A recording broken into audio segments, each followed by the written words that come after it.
Welcome. Thanks for being here. Thank you. My name is Ellen Mershon. I live at 1320 Tuscarora Drive, and I live in what we would call the Heights area.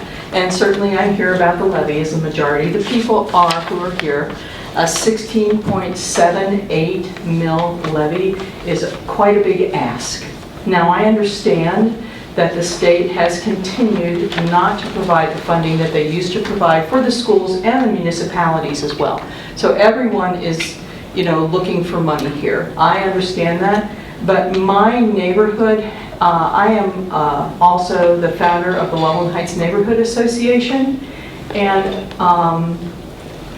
there are a lot of retired people in my neighborhood that are very concerned about this levy. This levy, regardless of whether they have a homestead exemption or not, which only exempts the first $25,000 of their market value, is going to jump their taxes 30% regardless, and that is quite a burden, okay? I received a letter that was dated July 26, 2019 that outlines to some degree, the plans for the upcoming levy. In particular, there was a paragraph that referenced $49 monthly per $100,000 of appraised home value. Additionally, in there, it mentions that you all expect the operating request to last for at least 3 years.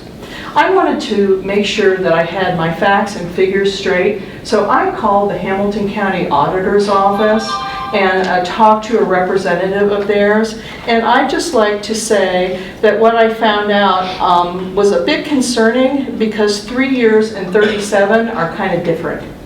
And if I was thinking, well, is this a typo? But it's spelled 3 and it's not spelled 30, and there's no 7 behind it. Okay, so if you look at the overall issue that we're going to be asked to be voting for, the bond issue is 37 years, and that's 6.42 mils, okay? And that's for construction and renovation.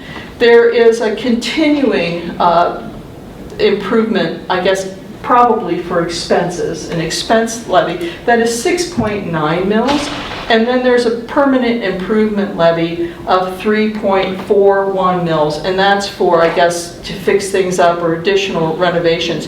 But not the bond, but the two others are both permanent. I didn't see that word in here, and that's a bit disturbing to me. I went to the website and I looked, and I want to make sure that I'm very conscious about my time. Respectfully, I'd like to know what a Tiger Nation is. What is it? What is building a Tiger Nation? And does that mean that I have to pay and participate in a 16.78% millage in order to be a part of a Tiger Nation? Are those people who can't pay this, are they no longer members of the Tiger Nation? All of this I find just a little concerning. For my neighborhood, frankly, and I'm sure, tell me when my time is, okay? Because I want to be conscientious. For my neighborhood, I'm going to be honest with you. The big concerns I have for my neighborhood are that people will be taxed out of their houses or legislated out. And I think this goes the first step in that direction, and it's just concerning. So thank you very much. Thanks, Alan. We probably won't address everything that is said, but the one thing with the 3 years, and hopefully I'm saying this correctly, and correct me if I'm saying it wrong, I think the point of the 3 years we were trying to make was the 3 years, as with most levies, not all levies, that 3 years would cover before we would have to come back and ask again for a operating levy. So I don't have the letter in front of me, but I apologize. And then the other thing is you're absolutely correct that it's 37 years on the bond. Yes. So, okay, thank you. Mr. Holland? Cindy Delmar.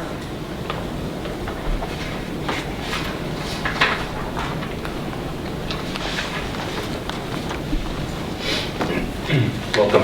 Thank you. Hi, my name is Cindy Delmar. I live at 452 Pintail Drive in Pheasant Hills. I recently had 2 children in the district. One just graduated, so now I have 1 child in the district. She'll be a junior. So my children will be out of the district before any new facilities are built, so I just want to make that point.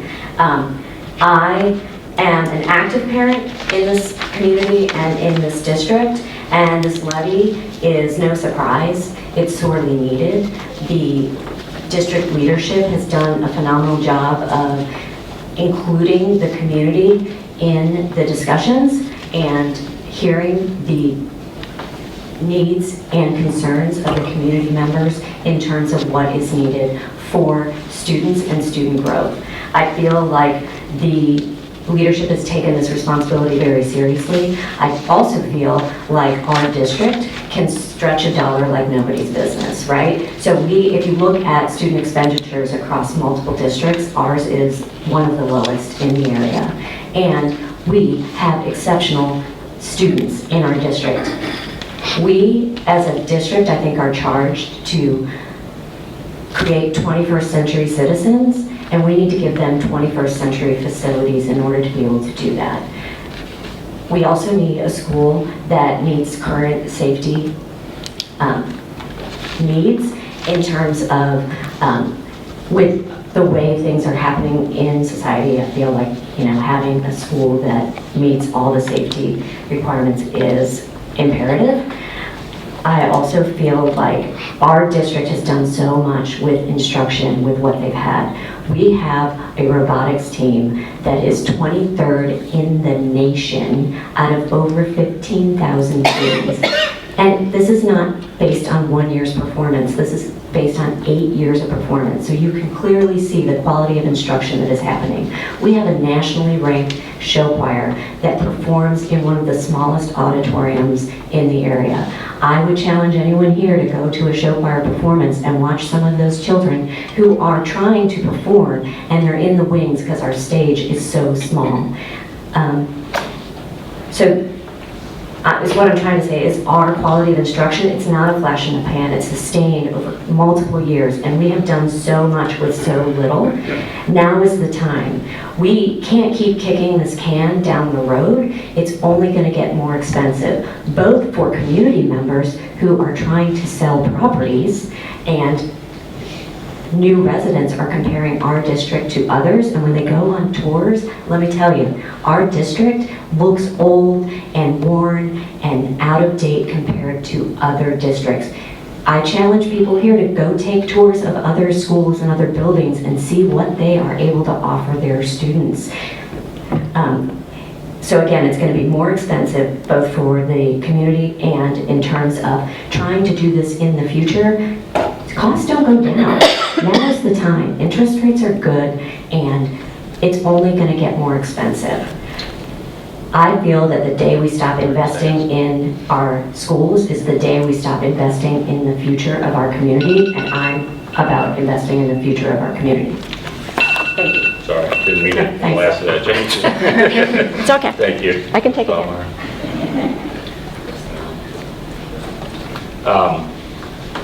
Again, thank you for your comments. The one thing I would throw in, it's about timing.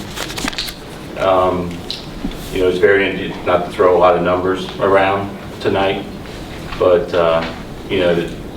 6 months ago, interest rates were about 1.25% to 1.4% higher. In 6 months, the debt service on that bond has been cut by $30 million. And that was 2 or 3 weeks ago. That doesn't even include what interest rates have done here recently. Now, my crystal ball is broken, but I'm not sure what's going to happen between now and November. Probably a lot based on what's going on in the world. But interest rates, and if I'm not mistaken, the 10-year Treasury hit an all-time low today.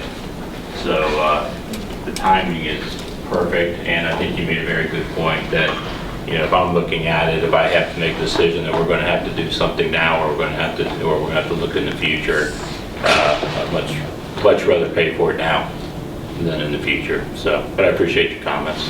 Thank you. Kevin? Pete Palmer.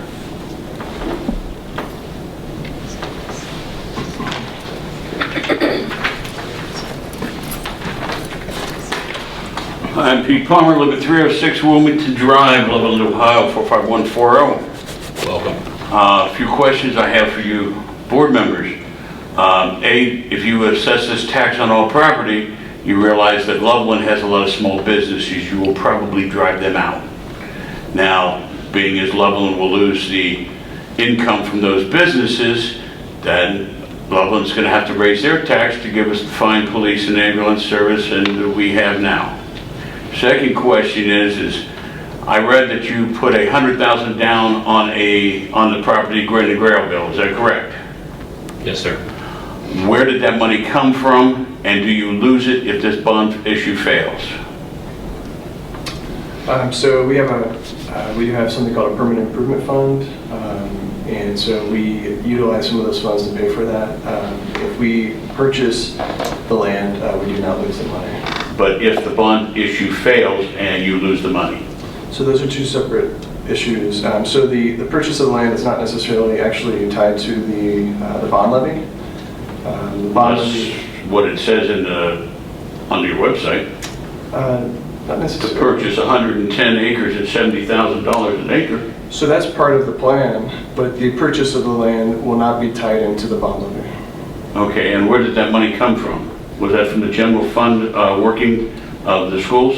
So it's part of our permanent improvement fund, and honestly, we're looking to just tighten our purse straps, looking for efficiencies within the district, so we'll be paying for that outside of it. If the sale of the land does not go through, if the board cannot come up with the money to buy the land, do you lose that $1,000?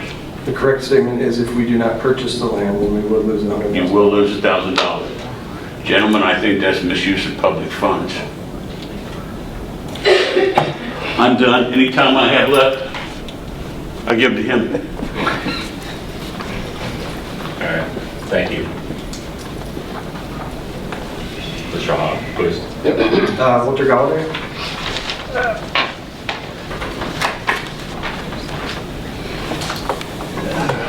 Galladay, welcome. Thank you. My name is Walter Galladay. I reside at 113 Citation Court in Loveland. Loveland City School District has announced that the financial impact on homeowners' property taxes translates into $49 monthly per 100K of appraised home value.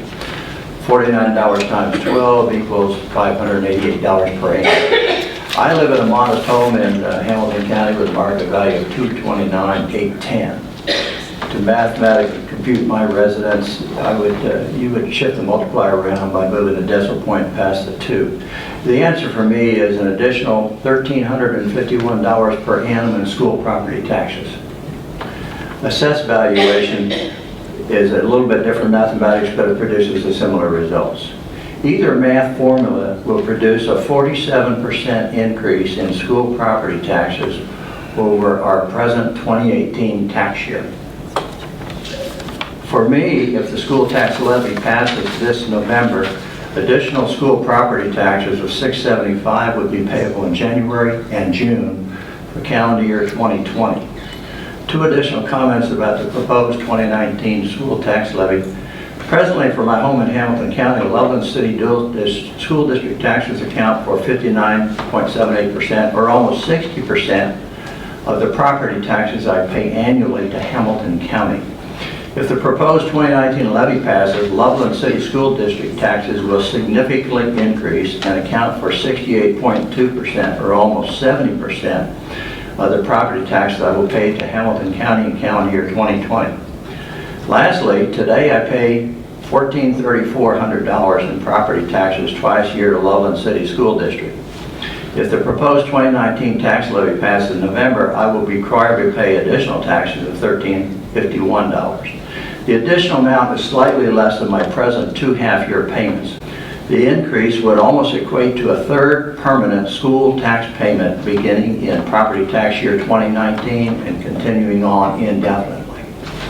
In closing, if the proposed school tax levy does not pass this November, no increase in 2018 Loveland school property taxes will be payable in the upcoming 2019 property tax year and payable in calendar year 2020. Loveland City School District would have to place a new tax levy on the 2020 spring and or fall election ballot. and get it passed by the residents. If passed, the additional property taxes would be due in tax year 2020 and payable in calendar year 21. Thank you. Thank you.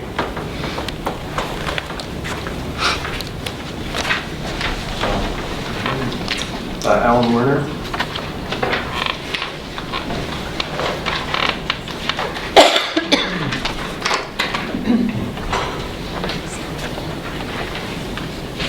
Mr. Warner, welcome. Thank you. I'm Alan Warner. I live at 11856 Carter Grove Court, which backs up to the high school. So I think you know where that is. My questions are much more mundane than all the ones that have come before me. Regarding the construction project for the elementary school that's part of this levy proposal, I'd like to know how many contractors were able to allocate, get to the bid, and how many bidders were involved, and who were they? I also agree with the comment made about the Tiger Nation issue. I have no idea what that is, and my son went through the school system, and I still don't know what it is, and I'm not sure why we are involved with that at all. It strikes me more as a commercial venture. And the last thing is, on some of the paperwork that was generated, there were some descriptions of the meeting locations to discuss this. They're all moving platforms. None of them are scheduled to be in a meeting hall, in a normal location like we have today, which makes it very difficult for the residents who want to ask questions to do so when a guy that they want to talk to is out jogging. So I think that needs to be changed. I just wrote these questions tonight because I wasn't expecting to be here.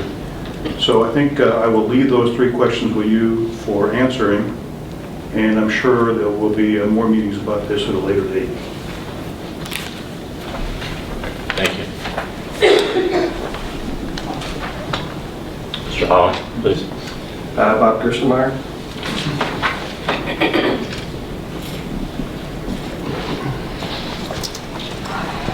Mr. Gerstenmaier, welcome.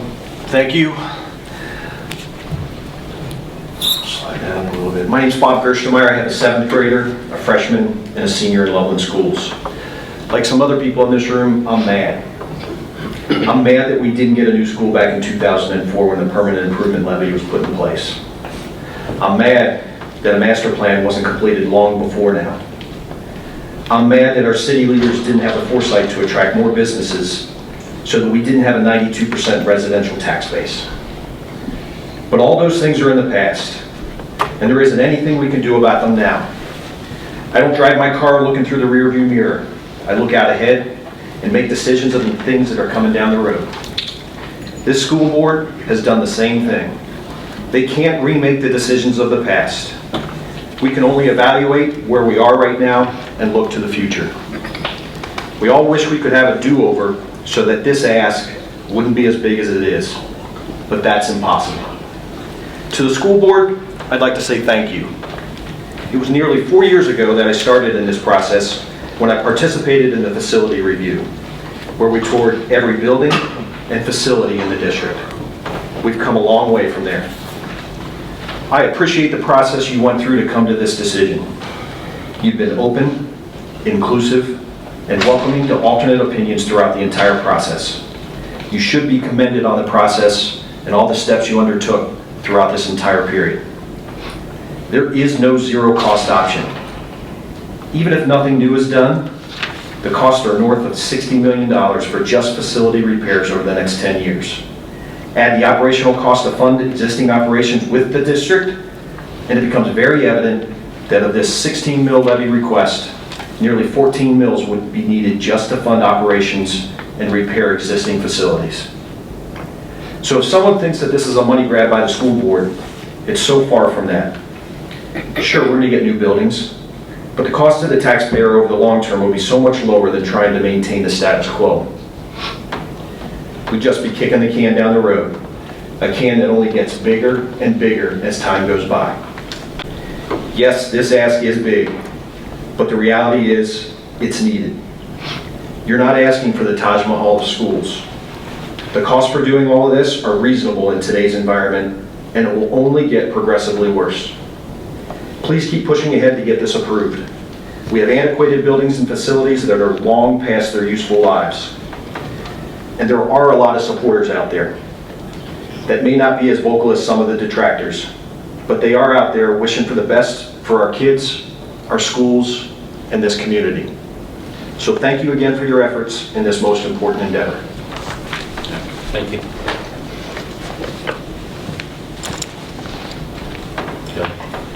Presley Lindeman.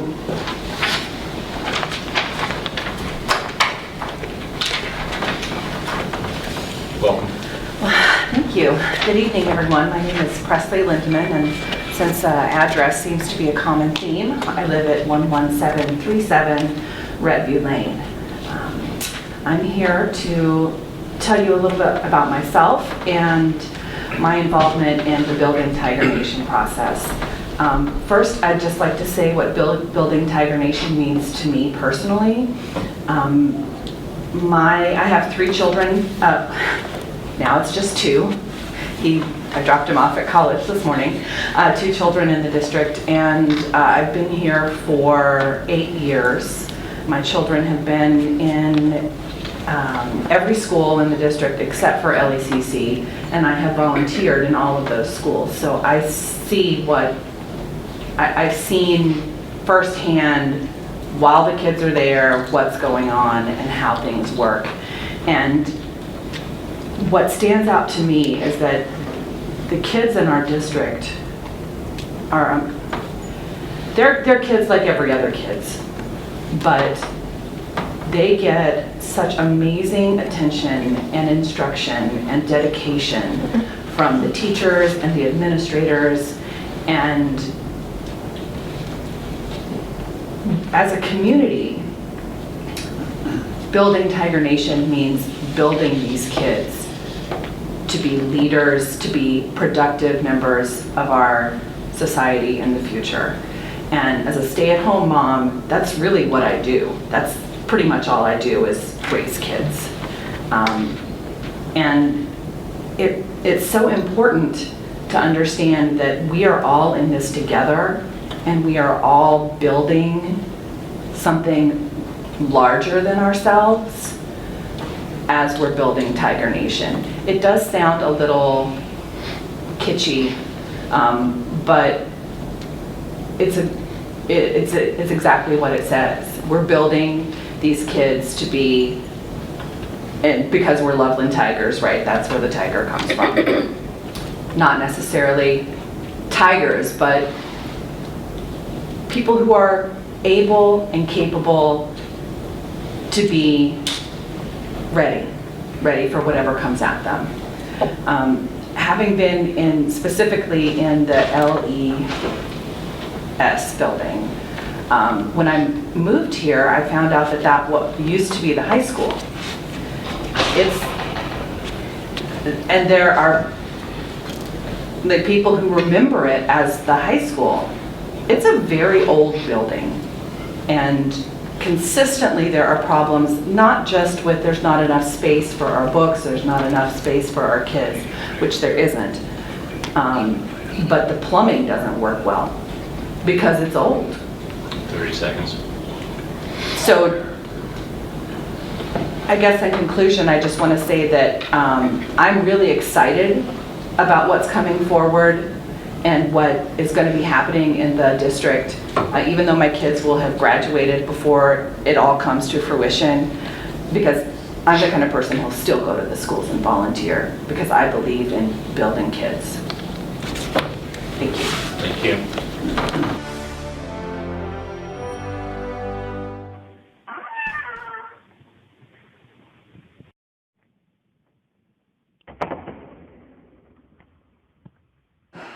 Now we're cooking with gas. Here we are.